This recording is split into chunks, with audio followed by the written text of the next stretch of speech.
Welcome to another edition of Market Mantra, in which we give you a complete update on the economic and business news of the day. And today being a Sunday, we'll also be taking calls from you, our listeners, on mutual fund and related issues. You can call us on our direct landline numbers, 2331 4444, 2371 7106 and 2371 7117. Our numbers once again are 2331 4444, 2371 7106 and 2371 7117. And please dial 011 as the STD code before these numbers. I'm Arjun Chaudhary and with me is my co-anchor in Hindi, Ambrish Saxena. नमस्कार। आज के खबरों के कार्यक्रम market मंत्र के साथ हम हाजिर हैं। आज रविवार है और हर एक रविवार की तरह आज भी म्यूचुअल फंड से जुड़े आपके सवालों को प्रोग्राम में शामिल किया जाएगा। आप फोन करके म्यूचुअल फंड से जुड़ी जानकारियां प्राप्त कर सकते हैं। हमारे फोन नंबर हैं 23314444 और 23717106 और तीसरा नंबर है 23717117। दिल्ली से बाहर के श्रोता इससे पहले एसटीडी कोड 011 भी डायल करें।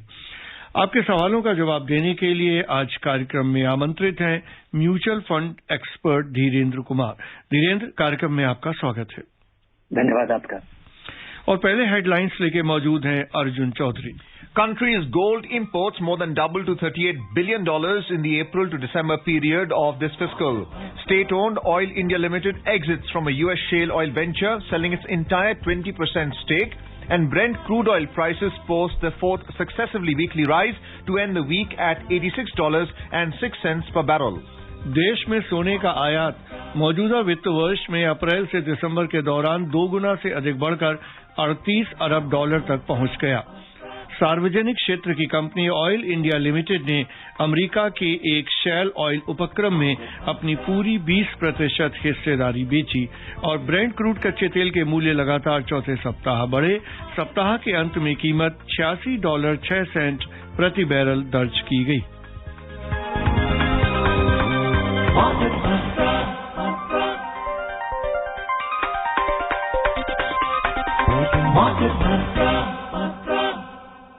और आज की पहली खबर, देश में सोने का आयात मौजूदा वित्त वर्ष में अप्रैल से दिसंबर की अवधि में 2 गुना से अधिक बढ़कर $38 अरब तक पहुंच गया है। मांग बढ़ने के चलते ये वृद्धि दर्ज की गई। वाणिज्य मंत्रालय के आंकड़ों के अनुसार अप्रैल से दिसंबर 2020 में सोने का आयात $16 अरब 80 करोड़ तक रहा था। दिसंबर 2021 में सोने का आयात $4 अरब 80 करोड़ पर पहुंच गया, जबकि इससे एक वर्ष पहले इसी महीने में $4.5 अरब का आयात हुआ था। सोने के आयात में वृद्धि के चलते व्यापार घाटे में बढ़ोतरी हुई है। मौजूदा वित्त वर्ष के पहले 9 महीने में व्यापार घाटा $142 अरब 40 करोड़ का रहा, जबकि पिछले वित्त वर्ष की इसी अवधि में 61 अरब 40 करोड़ का घाटा दर्ज किया गया था। सोने की ही तरह चांदी के आयात में भी वृद्धि दिखाई दी है। मौजूदा वित्त वर्ष में अप्रैल से दिसंबर 2021 के दौरान चांदी का आयात बढ़कर $2 अरब का हो गया। पिछले वित्त वर्ष की इसी अवधि में 76 करोड़ 20 लाख डॉलर की चांदी का आयात किया गया था। And we like to welcome our mutual fund expert, Shri Dhirendra Kumar, on our program Market Mantra once again. Dhirendra, a warm welcome to you on the program. Thank you. And now we're joined by our first caller of the evening, Miss Manju from Gurugram. Manju ji, a warm welcome to you. Please ask your question to our expert. Good evening. Good evening. देखिए, stock market में positional और swing trading method से मैं कुछ सालों से काम कर रही हूँ विथ रीजनेबल प्रॉफिट, मगर मैंने कई एक्सपीरियंस इन्वेस्टर्स को कहते सुना है और पढ़ा भी है कि वेल्थ अगर क्रिएट करना हो तो अच्छे फॉर्म करने वाले स्टॉक्स को लॉन्ग टर्म के लिए रखना पड़ता है। मगर उन्हीं स्टॉक्स को मैंने कई बार खरीदे और अच्छे मुनाफे पे बेचकर भी मुझे सालाना 40 से 50% तक का प्रॉफिट मिल ही जाता है जी। क्योंकि जैसे ही स्टॉक्स बढ़ता है मैं सेल कर देती हूँ, ये सोच के कि प्राइस नीचे ना आ जाए तो मेरा प्रॉफिट तो पेपर पर ही डिसॉल्व हो जाएगा। वैसे मेरी उम्र 70 के आसपास है। क्या लंबी अवधि तक रखने की स्ट्रैटेजी मेरे लिए उपयोगी होगा? अगर हाँ, क्यों और कैसे? धन्यवाद। और नहीं, अगर आप हमारे जी मैं इनका जवाब दे दूं कि ये जो ट्रेडिंग का जो भी आप कर रही हैं, जिसमें आपको 30-40% का मुनाफा हुआ है पिछले 1-2 साल से, मुझे पता नहीं आप कब से कर रही हैं। असल में इसकी परख तब होगी जब एक गिरते दौर भी, बाजार का गिरता दौर भी आप देख लेंगी। अगर पिछले एक साल पहले अगर आपने किसी मल्टी कैप फंड में लगाया होता है तो आज औसत रूप से 42% का रिटर्न मिला होता है। स्मॉल कैप फंड में 62% रिटर्न मिला होता है। इवन इंडेक्स में लगाया हुआ पैसा करीब 23% बढ़ता सेंसेक्स में। तो बढ़ते बाजार में ट्रेडिंग का रिजल्ट बिल्कुल अलग होता है। गिरते बाजार में भी आप ये सक्षम है कि नहीं, आपको किस तरह का रिटर्न मिलता है, और मुनाफा निवेश तो फुल साइकिल के लिए, लंबे समय के लिए ही करना चाहिए। और जहां तक बात है आम आदमी के लिए कि आप ये कर रही हैं और आपको फायदा हो रहा है और ये इस दौर में फायदा हुआ है, लेकिन देखना होगा ये हर एक व्यक्ति के लिए ये उचित रास्ता ना हो, किसी नहीं हो सकता है कोई आदमी काम कर रहा हो, वो 5,000 रुपये महीना बचा पाता है, 3,000 रुपये बचाना पाता है, 20,000 रुपये महीना बचा पाता है, पर उस पर समय नहीं है, वो ट्रेड नहीं कर सकता, वो एंग्जाइटी विथस्टैंड नहीं कर सकता है। उनके लिए तो दूसरा ही तरीका है कि आप एक डाइवर्सिफाइड पोर्टफोलियो में नियमित रूप से लगाएं और आप एक छोटा सा एक्सपेरिमेंट कीजिए। अपने पैसे का एक छोटा सा भाग एक अच्छे मल्टी कैप फंड में लगाइए और एक साथ मत लगाइए, हर महीने लगाइए, उसको आप होल्ड करके रखिए और दोनों का रिजल्ट आपको दिख जाएगा 1 साल 1.5 साल में, और ये सारा पैसा आपका ही है। एक छोटे से 10% पैसे को आप उस तरह से लगा के देखिए और 2-2.5 साल तक इसको करके देखिए। उसमें हो सकता है कि बाजार का एक गिरता हुआ दौर भी दिखे और आपको पता चल जाएगा। अगर उसमें आपका इक्विटी का अगर परफॉर्मेंस अच्छा रहता है तो जरूरी नहीं है कि आप निवेश करें। और दिल्ली से हमारे श्रोता RS दहिया जी लाइन पे हैं। दहिया जी नमस्कार, बताइए क्या पूछना चाहते हैं? सर, मार्केट मंत्रा टीम को नमस्कार। नमस्कार जी। सर, वीरेंद्र जी से मेरा क्वेश्चन ये है कि I had paid advance income tax by net banking and I made a mistake in writing the assessment year. I wrote 2021 in place of 21-22. I filed my ITR. ITR has been processed and that much of amount it is showing as demand. Please tell me how to rectify the mistake written wrong in assessment year. Mr. Dahiya, sorry. Yes, please continue. He had asked a question yesterday also. Mr. Kohli. Yes. Yeah, I'm just wondering that, just get in touch with the chartered accountant. He will help you. All these can be, rectified, and you should file a rectification, and it can be done online. Please get in touch with a competent chartered accountant, and he'll help you do that. Next caller is Rinki from Balrampur. Yes, Rinki ji, please ask your question to the expert. Okay sir, नमस्ते जी। और आपके साथ expert है, उन्हें भी मेरा नमस्ते। Sir, मेरा क्वेश्चन है कि जैसे अगर मान लीजिए मैंने म्यूचुअल फंड में कोई भी पूंजी नहीं जमा किया है, कोई भी राशि नहीं है मेरे पास, यदि मैं चाहती हूँ कि मैं निवेश करूँ, मैं कुछ कर्ज लेकर निवेश करना चाहती हूँ, तो क्या मिल सकता है? अगर मेरे पास रिटेन या म्यूचुअल फंड में कोई भी ऐसा मैंने पैसा नहीं जमा किया तो क्या मिल सकता है, या फिर हमें उसी प्रकार करना पड़ेगा? धन्यवाद। नहीं, ये बचत का व्हीकल है और कभी भी अगर आपको उधार मिल भी जाता है निवेश करने के लिए तो ऐसा कभी ना करें, क्योंकि कम समय में आपको ब्याज देना पड़ेगा। और अगर आपको ब्याज देना पड़े और उस अवधि में, कम अवधि में, बाजार के बारे में मैं बहुत निश्चिंत हूं कि वो लंबे समय में अच्छा रिटर्न देता है, लेकिन कम समय में क्या बाजार का रुख क्या होगा ये भाप पाना बड़ा मुश्किल है। इसलिए जब कम आप पैसा लगाएंगे और अगर 5% की गिरावट हो जाती है अगले 3 महीने में, और 3 महीने में आपके पूंजी पे अगर आपको ब्याज देना पड़ता है, तो ये आपके पास एक्स्ट्रा प्रेशर बिल्ड हो जाएगा और आप फिर भविष्य में कभी निवेश नहीं करेंगे और ये नुकसान आपका परमानेंट हो जाएगा। इसलिए उधार लेके कभी भी निवेश नहीं करना चाहिए। और जयपुर से हमारे श्रोता जितेंद्र लाइन पे हैं। जितेंद्र नमस्कार, बताइए क्या पूछना चाहते हैं? हाँ नमस्कार, ये पूछना चाहते हैं सर कि जैसे NFO में तो सर ये है, लेकिन एक नॉलेज पूछ रहा हूँ कि एक आदित्य बिरला का सिल्वर ETF आया है और उसी के साथ में सिल्वर ETF FOF है, तो दोनों एक साथ ETF में FOF में है उसमें, तो ये मतलब समझ में नहीं आया कि ऐसा दोनों क्या अंतर है। जी हाँ, फंड जो है, अगर आप ये दोनों में एक बहुत अंतर नहीं है, लेकिन इसके स्ट्रक्चर के डिजाइन में जिस तरह से आप निवेश करते हैं उसमें एक बड़ा अंतर है। ETF को खरीदने के लिए आपको स्टॉक एक्सचेंज में जाना पड़ता है, किसी ब्रोकर के यहाँ अकाउंट खोलना पड़ता है, डीमैट अकाउंट खोलना पड़ता है, और बाजार में जब ये ट्रेड होगा तो आप उसको उस दिन के दाम पे आप ऑर्डर प्लेस करेंगे। अगर कोई बेचने वाला होगा तो आपको वो सिक्योरिटी मिल पाएगा। आप फंड ऑफ फंड में जब पैसा लगाते हैं तो आप फंड कंपनी को पैसा दे रहे हैं, और फंड कंपनी, और इसके लिए ना आपको ब्रोकर के पास जाना है। आमतौर पे जैसे आप किसी म्यूचुअल फंड में निवेश करते हैं, ऑनलाइन करते हैं, उस तरह से आप कर सकते हैं। आपको ना ब्रोकर की जरूरत है, ना डीमैट अकाउंट की जरूरत है। और यहाँ पर भी फंड कंपनी आपके लिए वही उसी ETF में पैसे लगाती है। इसको केवल खरीदने का जरिया अलग है। एक चीज केवल ध्यान दीजिएगा कि फंड ऑफ फंड में आमतौर पे उसी ETF में पैसा लग रहा है, लेकिन उसका खर्चा जरा ज्यादा होगा, क्योंकि एक तो ETF का खर्चा है और एक फंड ऑफ फंड का भी खर्चा होगा, जो कि जिसको आपको बियर करना पड़ेगा। Next caller is Rishabh from Chandigarh. Rishabh, a warm welcome to you on the program. Please ask your question to the expert. Market Mantra की टीम को नमस्कार सर। सर मैं ये जानना चाहता हूँ कि जो सिल्वर का नया म्यूचुअल फंड आया है उसमें हमें अप्लाई करना चाहिए क्या? तो मेरी सलाह होती है कि या इस तरह के इन्वेस्टमेंट में ना करें।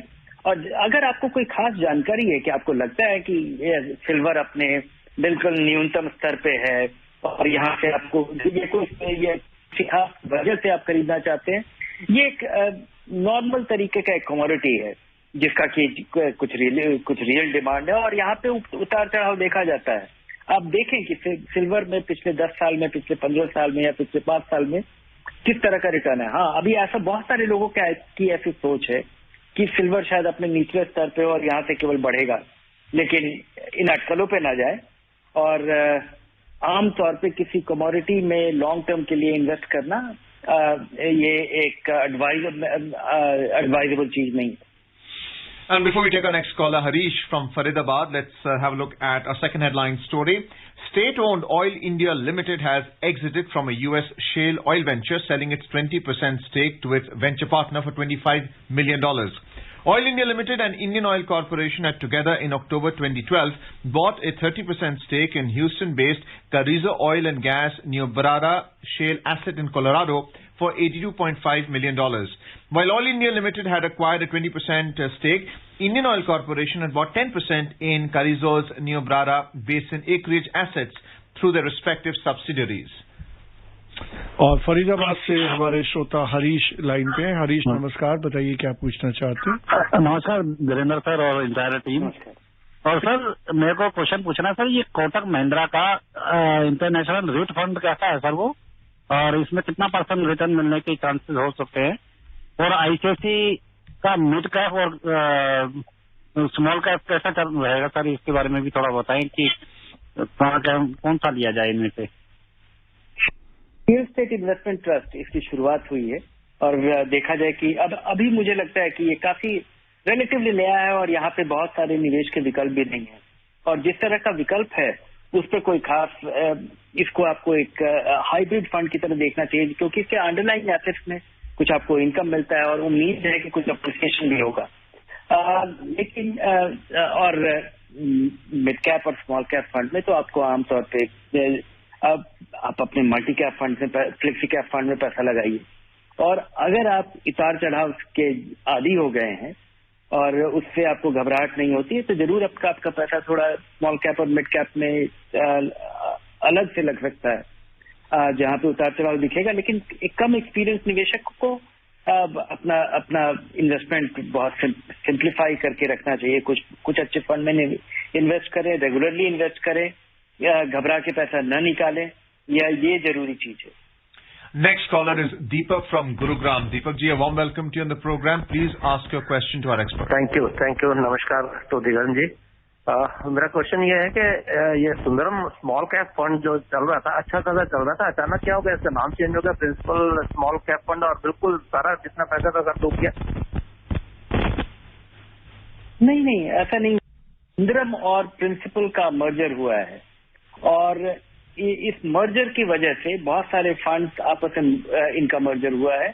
कुछ सुंदरम के फंड्स में प्रिंसिपल के फंड्स का मर्जर हुआ है और कुछ सुंदरम के फंड में प्रिंसिपल का हुआ है और प्रिंसिपल के फंड में सुंदरम का मर्जर हुआ है, जिसके वजह से अगर आपका पैसा लगा हुआ है तो इस मर्जर की वजह से आपका नुकसान नहीं हुआ होगा।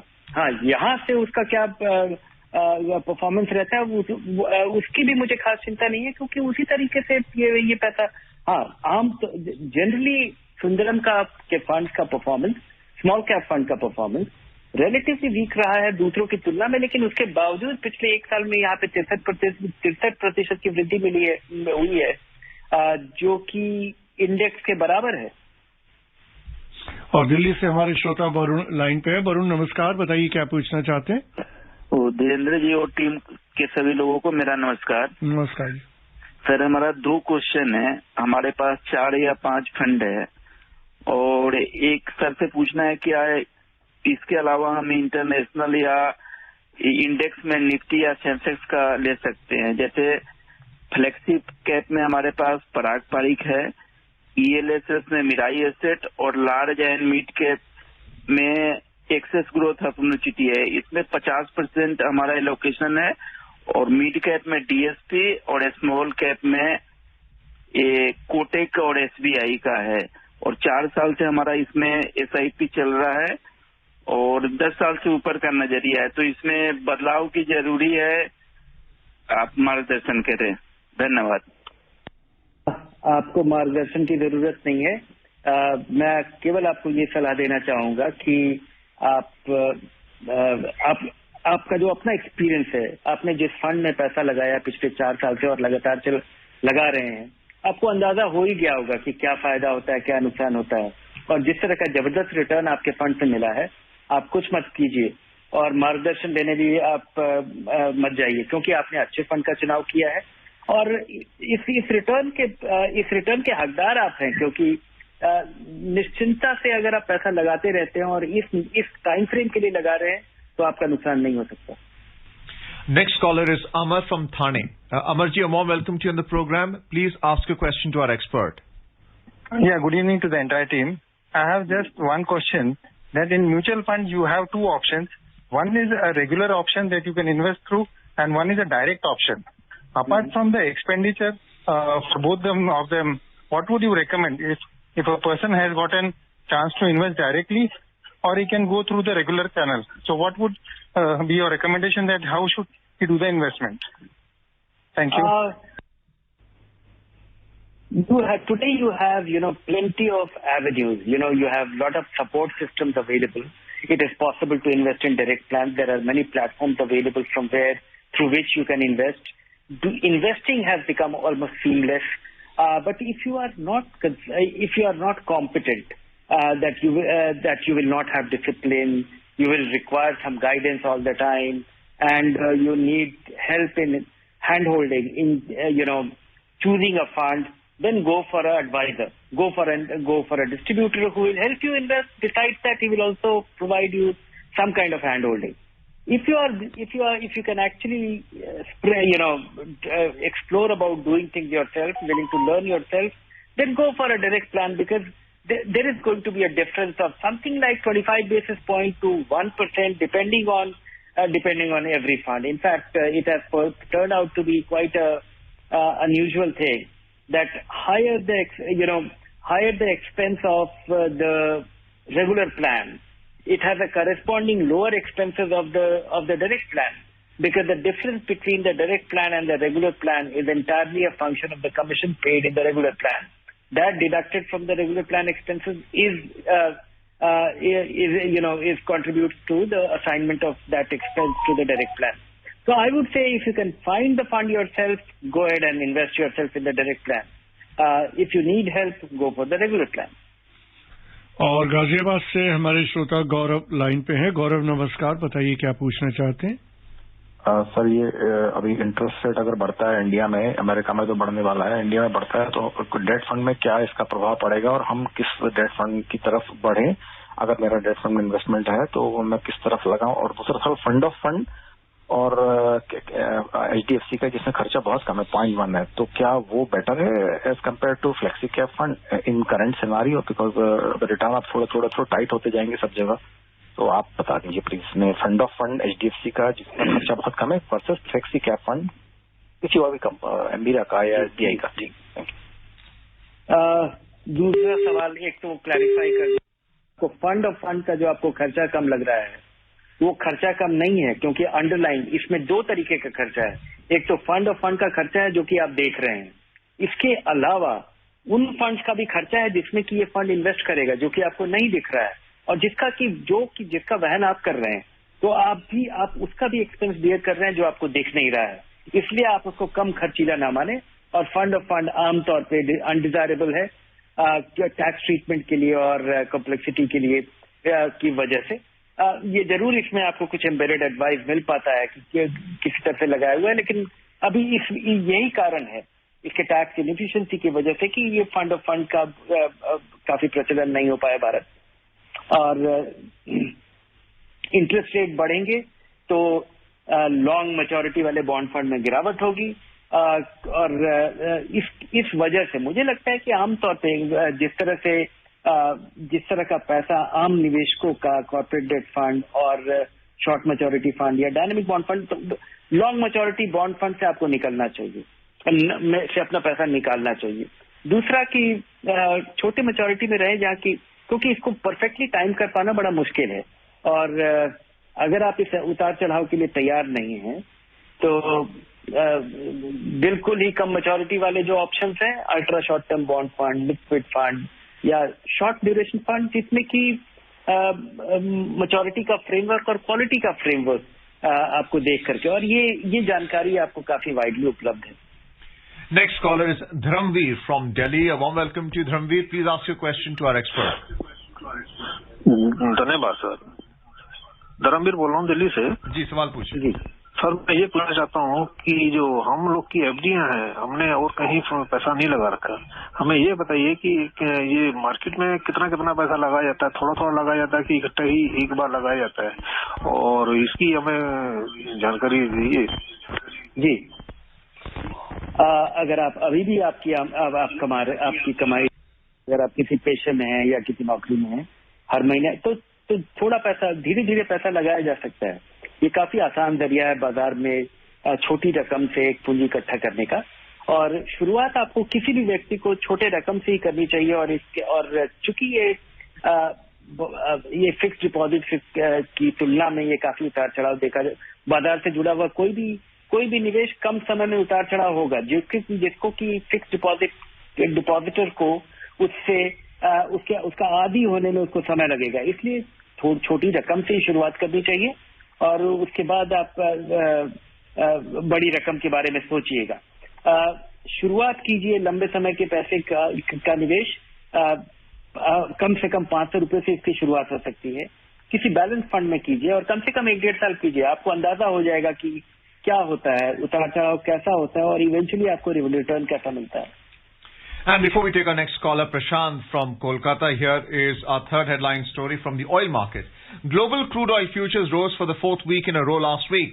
During the week, supply constraints continued to be a concern, along with worries of a Russian attack on neighboring Ukraine.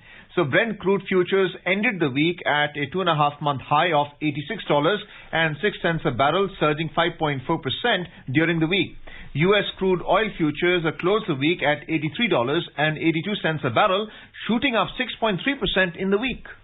और कोलकाता से हमारे श्रोता प्रशांत लाइन पे हैं। प्रशांत नमस्कार, बताइए क्या पूछना चाहते हैं। सर नमस्कार सर।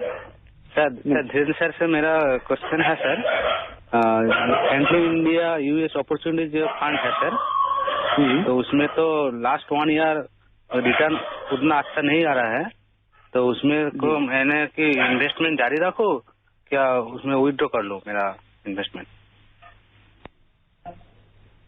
अब मुझे लगता है कि ये काफी अच्छा प्रदर्शन रहा है बाकी दूसरे फंड की तुलना में, और